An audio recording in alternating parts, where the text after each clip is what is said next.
지가방 안엔 굳은 다짐이 the backpacker 우리는 backpackers yeah we the backpacker 내가 묻은 신발이 바래져도 backpacker 우리는 backpackers 출발은 언제나 겁없이 시작부터 맨발 내 눈에 싹 다 basic.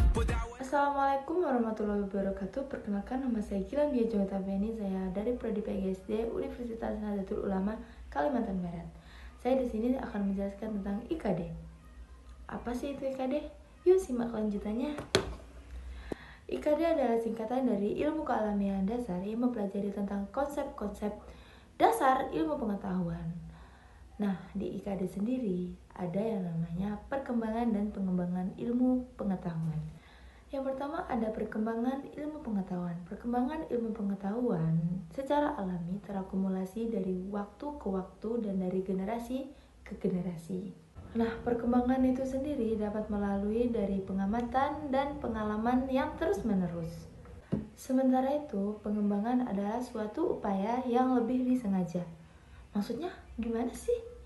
Yaitu proses memperluas dan memperdalam pengetahuan yang ada. Selanjutnya ada sejarah perkembangan ilmu pengetahuan. Sejarah perkembangan ilmu pengetahuan dibagi menjadi 3 periode. Periode pertama yaitu periode Yunani kuno, yang kedua ada periode Renaissance dan modern, yang ketiga ada periode kontemporer. Dalam periode Yunani kuno hanya fokus kepada pemikiran rasional dan filosofis.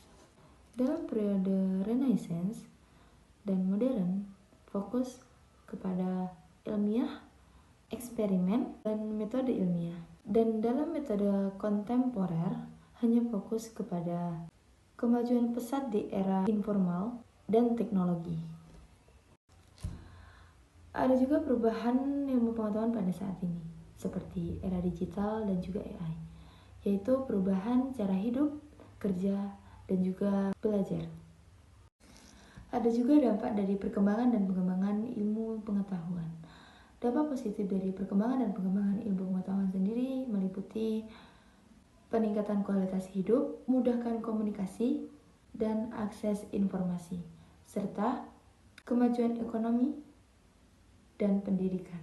Ada juga dampak negatif. Dampak negatif sendiri meliputi kesenjangan digital, hilangnya pekerjaan karena otomatisasi, masalah privasi data, dan potensi penyalahgunaan teknologi untuk maksud jahat. Adapun tujuan dalam perkembangan dan pengembangan ilmu pengetahuan. Tujuan pertama yaitu tujuan kemanusiaan, yaitu mensejarahkan, mencerdaskan, dan memartabatkan manusia. Tujuan yang kedua yaitu pemecahan masalah. Ilmu pengetahuan digunakan untuk mengatasi persoalan-persoalan yang dihadapi manusia. Yang ketiga, pengawasan fenomena, yaitu menonton dan meramalkan fenomena alam dan sosial. Nah, mungkin materi yang bisa saya sampaikan hanya itu. Ada juga kesimpulan sih dari materi ini. Kesimpulannya adalah bahwa ilmu berkembang secara bertahap dan evolutif melalui metode ilmiah untuk mencapai tujuan universal, dengan tujuan akhir untuk mensejahterakan manusia. Itu saja yang dapat saya sampaikan. Kurang lebihnya mohon maaf. Wabillahi taufiq wal hidayah. Wassalamualaikum warahmatullahi wabarakatuh. Saya pamit undur diri.